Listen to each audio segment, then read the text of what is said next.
നീ കുഞ്ഞിനെങ്ങടാ കുഞ്ഞിന്റെ ഐഡന്റിറ്റി ഞാൻ കാണിച്ചാടി. കുഞ്ഞിന്റെ ഐഡന്റിറ്റി എന്തായാലും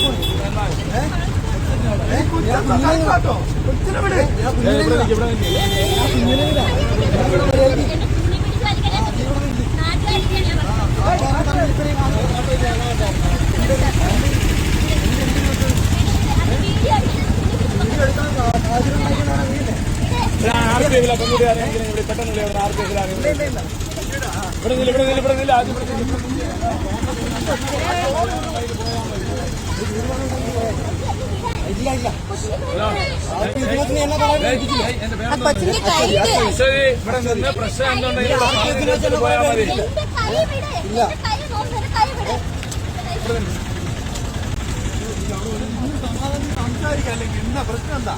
എന്താണ് പ്രശ്നം എന്ന് പറയും. സംസാരിച്ചിരുന്നു എന്തിനാ സംഭവം എന്താണ്? അത്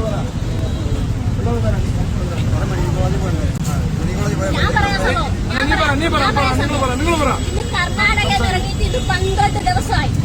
ഈ 12 ദിവസം കൊണ്ട് ഈ തെരുവാറ് മൊത്തം ഈ കുതിര കൊണ്ട് നടക്കുക. ഒരിടം നിൽക്കാൻ പോലും രണ്ടുപേരും ഇവന് ഒരിടത്ത് ഈ കുഞ്ഞിനെ കൊണ്ട് ഒരു വീട്ടിനകത്ത് കൊണ്ട് നിർത്താനുള്ള കഴിവ് പോലും അവനില്ല.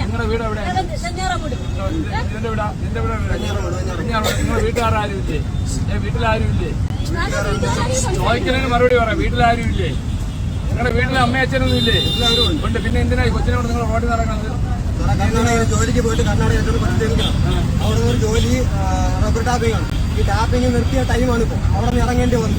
ആ ഇറങ്ങേണ്ടി വന്ന സാഹചര്യത്തിൽ വീട്ടുകാരായിട്ട് ഇവിടെ ഈ സ്വഭാവത്തിൽ വീട്ടുകാർക്ക് പോകാൻ സമ്മതിക്കും. എന്റെ വീട്ടിലും പോകാൻ വീട്ടിൽ എന്റെ അമ്മയുടെ കയ്യിൽ സംസാരിച്ചിരിക്കുന്നു. അവളുടെ വീട്ടിൽ ആർക്കും ഇഷ്ടമല്ല, ഒരു മനുഷ്യരും ഇഷ്ടമല്ല. ആ എന്റെ കൂടെ സാറ്റിസ്ഫൈഡ് ആയിട്ട് ജീവിക്കണമെന്നല്ല, ഇതേപോലെ സാറ്റിസ്ഫൈഡ് അല്ല. ഇങ്ങനെ നടക്കേണ്ട ആവശ്യമില്ല. നിങ്ങൾ ഒരു വീട് വാടകയ്ക്ക് താമസിക്കാം.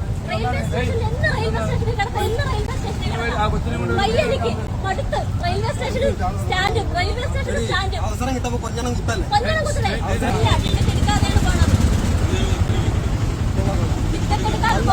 ആഹാരം കട്ടിയുണ്ടാവുമ്പോ കാശ് കൊടുക്കും.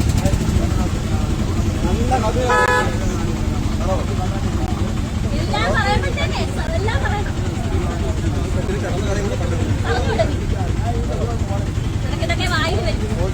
ഇങ്ങനത്തെ വായില വരും. എന്നോട് കളിക്കുമ്പോഴത്തേക്ക് കൊച്ചിന്റെ എന്നല്ലേ പറഞ്ഞത്. ഇനി ഞാൻ ഒരു കോൺടാക്ട് എന്ത് കേസ് നിന്റെ ഈ പ്രോബ്ലം കൊണ്ട് തന്നെയാണ്. നിന്റെ ഈ പ്രോബ്ലം കൊണ്ട് തന്നെ എന്റെ ഭാഗത്ത് തെറ്റ്, എന്റെ ഭാഗത്ത് തെറ്റിട്ട് നീ പിന്നെ എന്റെ കൂടെ ഇറങ്ങി പോന്നെ എന്തിനാ പോന്നെ?